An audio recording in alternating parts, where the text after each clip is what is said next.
ஓம் ஸ்ரீ குருப்யோ நமः. குரு பிரம்மா குரு விஷ்ணு குருதேவோ மகேஸ்வரः. குரு சாட்சாத் பரபிரம்மா தஸ்மை ஸ்ரீ குரவே நமः. வெற்றிவேல் முருகனுக்கு அரஹரோஹரா. நம்பினார் கெடுவதில்லை, இது 4 மறை தீர்ப்பு. நம்ம பெரியவாவை மனசார நம்பிட்டோம் அப்படின்னா நமக்கு நிச்சயமாக அவரோட அனுகிரகம் உண்டு.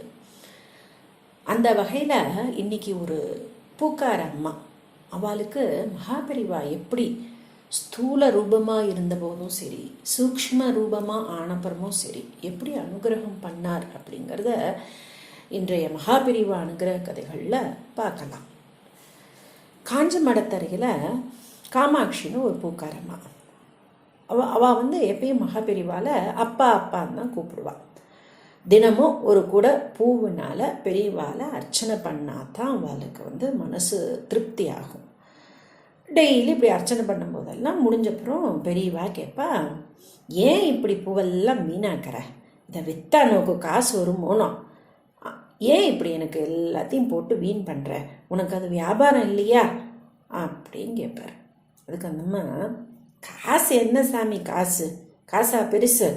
உன் தலையில் இந்த பூவை போட்டு நான் அர்ச்சனை செஞ்சாதான் எனக்கு இந்த ஒரு கூட பூ விற்றா என்ன காசு வருமோ அதை விட 10 மடங்கு பூ எனக்கு கிடைக்கும், பூ காசு எனக்கு கிடைக்கும் அப்படின்னு அந்த பூக்காரம்மா சொல்லுவாள். மடத்தில் எப்பவுமே ஒரு ரூல் உண்டு. என்னென்ன, பெரியவா படத்துக்கு போயாச்சு அப்படின்னு யாரும் அவரை எழுப்பக்கூடாது. ஆனால் இந்த ரூல் அந்த பூக்கார காமாட்சி அம்மாவுக்கு மட்டும் எக்ஸம்ஷன். பெரியவாவே என்ன சொல்லியிருக்கா அப்படின்னா, நீ எந்த காரணத்தை கொண்டும் உன்னோட வியாபாரத்தை விட்டுட்டு இங்கே என்னை தரிசிச்சுக்கிறேன், அர்ச்சனை பண்ணுறேன்னு வரக்கூடாது. நீ என்ன பண்ணணும், பூவெல்லாம் விற்றுட்டு உன்னோட வியாபாரம் முடிஞ்சதுக்கு அப்புறமா நீ எப்போ வேணாலும் என்னை பார்க்கலாம் அப்படின்னு ஒரு ஆர்டர் போட்டிருந்தார்.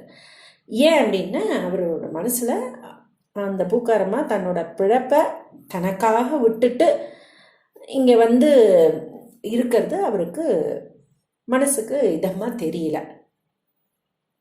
ஒரு நாள் பெரியவா நாகராஜன்னு ஒருத்தரை எப்பயும் 9 மணி வரை என்ன பண்ணுவாருன்னா, நியூஸ் எல்லாம் சொல்லி இன்றைக்கி நாட்டில் என்னென்னலாம் நடந்ததோ அதெல்லாம் கேட்டுட்டு அதுக்கப்புறம் தான் போவார். வேதாந்த தத்துவங்கள்லாம் ஒரு புறம் இருந்தாலும் உலகத்தில் என்ன நடக்கிறது அப்படிங்கிறத தெரிஞ்சுக்காமல் விட மாட்டார். எல்லா செய்திகளையும் எல்லா நியூஸ் பேப்பரையும் வாசிக்க சொல்லி அதை அலசி ஆராய்ஞ்சு ரொம்ப நேரம் பேசினதுக்கப்புறம் தான் அவர் படுக்கவே போவார். அது மாதிரி அன்றைக்கி புதுக்கோட்டையிலேருந்து ஜனான்னு ஒரு பெண் பக்தர் பெரியவாளுக்கு வெல்வெட்டு பாதுகை ஒன்று செஞ்சு எடுத்துன்னு கொடுத்தான். அதை காலம்பர்லேருந்தே பெரியவா காலை விட்டு கழட்டவே இல்லை. படுக்கைக்கு போகும் முன்னே இந்த முன்னாடி இருக்கிற கொட்டகைக்கு சென்று தேக சுத்தி பண்ணத்துக்காக போனார். பெரியவா போய் பண்ணிட்டு வந்துடலான்னு. அப்போது செய்தி சொல்லும் நாகராஜர் என்ன மனசில் கணக்கு போட்டுட்டு இருந்தாருன்னா, இன்றைக்கி பெரியவா காலம்பர்லேருந்து இந்த பாதுகையை கழட்டவே இல்லை, இன்றைக்கி கழட்டினா அதை நான் தான் எடுத்துக்குவேன், என்கிட்ட பெரியவா பாதுகையே இல்லை. இன்னும் மகா பெரியவா எப்போ பாதுகையை கழட்டுவார், அதை எடுத்துக்கலாம் அப்படின்னு காத்துட்டே இருந்தார். பெரியவா என்ன பண்ணா தெரியுமோ, இந்த பாதுகையை உடனே அப்போ கழட்டவே இல்லை. உடனே அப்போ கழட்டாமல் நீ நாள் ஃபுல்லாக போட்டுண்டு இந்த பூக்காரி வந்தா இல்லையா, பூக்காரி நமஸ்காரம் பண்ணி அர்ச்சனைலாம் பண்ணி முடிச்சதுக்கப்புறம் டஹார்னு பாதுகையை கழட்டி அந்த பூக்காரம்மாட்ட கொடுத்துட்டு, இந்தா இது உனக்கு தான், உனக்காக தான் வச்சுட்டுருக்கேன், காலம்பரிலேருந்து காலில் போட்டுண்டு அப்படின்னு எடுத்து கொடுத்துட்டா. நம்ம நாகராஜன் சாருக்கு என்னடா இது, நம்ம ஒன்று நினச்சா தெய்வம் ஒன்று நினைக்கிறதே அப்படின்னு தனக்கு அந்த பாதுகை கிடைக்கலையேன்னு ஆதங்கத்தோட அன்னைக்கு திரும்பி போயிட்டார். அப்படிப்பட்ட அன்புக்கு அந்த ஏழை பூக்காரி பாத்திரமாக இருந்தா. தனையோ பேர் அந்த பூக்காரி காமாட்சி அம்மா கிட்ட போய் ₹1,00,000 கூட தரேன், இந்த பாதுகை எனக்கு கொடையேன் அப்படின்னு கேட்டிருக்கார். ஆனால் யாருக்குமே அந்த அம்மா கொடுக்கவே இல்லை. பெரியவா அவளுக்கு அந்த உலக வாழ்க்கைக்கு வேண்டிய எல்லா வசதிகளையும் கிடைக்க செய்தார். அவள் வீட்டுக்கு திருமணங்களுக்கு வண்டியாக கல்யாண சாமான்கள் எல்லாத்தையும் அனுப்பி வச்சா. பெரியவா சித்தியான பிறகு சமாதிக்கு இரவில் பூக்களால் அர்ச்சிப்பதை காமாட்சியம்மா பூக்கார காமாட்சியம்மா விடவே இல்லை.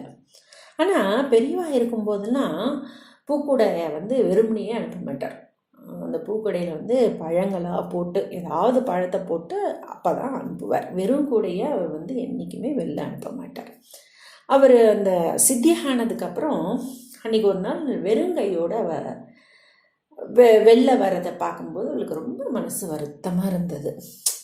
அப்பா, நீ இருந்திருந்தா இப்படி என்ன வெறுங்கையாக அனுப்பியா, இப்படி வெறுங்கூடையா இன்னும் அனுப்புவியா அப்படின்னு புலம்பின்ட்டு கூடையை வச்சுட்டு அந்த மடத்தோட வாசல்லையே உட்காந்துருந்தான். இப்படி புலம்பின்ண்டே இருக்கா மனசில். நீ இருந்திருந்தா என்னை வெறுங்கையோடு அனுப்பியிருப்பியா, ஏதோ 2 பழமாவது 2 பூவை அதை போட்டு அனுப்பிச்சிருப்பியே அப்படின்னு அவளோட ஆதங்கத்தை நினச்சிட்டு உட்காந்துட்டு இருக்கும்போது அவளுக்கு ஒரு தூக்கி வாரி போடுற மாதிரி ஒரு சம்பவம். அதிஷ்டானத்துலேருந்து ஒரு செம்பரத்தை பூ அவளோட அந்த கூடையில் பூக்கடையில் யாரோ வீசின மாதிரி இருந்தது. வீசி அவளோட கூடையில் விழுந்தது. சமாதிக்கு முன்னாடி நம்ம போய் உட்கார்ந்து முறையிட்டாலும் சரி, பதில் நமக்கு உடனே கிடைக்கும். கண்டிப்பாக நம்ம மகாபெரிவா வாசலில் நின்று நீ உன்னோட ப்ரேயரை பண்ணிட்டு போனாலும் உனக்கு என்ன வேணுமோ, எந்த நேரத்தில் வேணுமோ அதை கடவுள் கண்டிப்பாக நம்ம மகாபெரிவா செஞ்சு கொடுப்பா. அதனால் அந்த பூக்காரம்மா யாராவது போயிடுத்து நம்ம தெய்வம்னு சொன்னால் வாழ்ட்டெல்லாம் போய் எதுக்கு போயிடுத்துங்கிற, அதை இன்னும் போகல, இங்கேயே தான் இருக்குது, நம்மளோடையே தான் இருக்குது அப்படின்னு சொல்லி யார் போயிடுத்து அப்படின்னு அவள் காதுபட சொன்னால் உடனே ஒரு கோவம் வந்துடும் அந்த அம்மாவுக்கு. இது போல் பல நிகழ்ச்சிகளை இன்றைக்கும் நம்ம மகாபெரிவா அற்புதங்களை நடத்திட்டு தான் இருக்கா. அதை நம்ம அனுபவிக்கணும் அப்படிங்கிறது நம்மளுக்கு கொடுத்து வச்சுருக்கணும். நம்மளுக்கு கொடுத்து வச்சுருந்தாதான் நம்ம அதை அனுபவிக்க முடியும். பிரத்யக்ஷமாக இன்றைக்கும் பெரியவா அங்கே தான் இருந்து நம்மளுக்கு அருள் செஞ்சுட்டுருக்கார். நாம்பளும் அவள் பெரியவாவோட உமாச்சி தாத்தாவோட அந்த அன்புக்கு பாத்திரமாகும். ஜெய ஜெய சங்கர ஹர ஹர சங்கர, ஜெய ஜெய சங்கர ஹர ஹர சங்கர.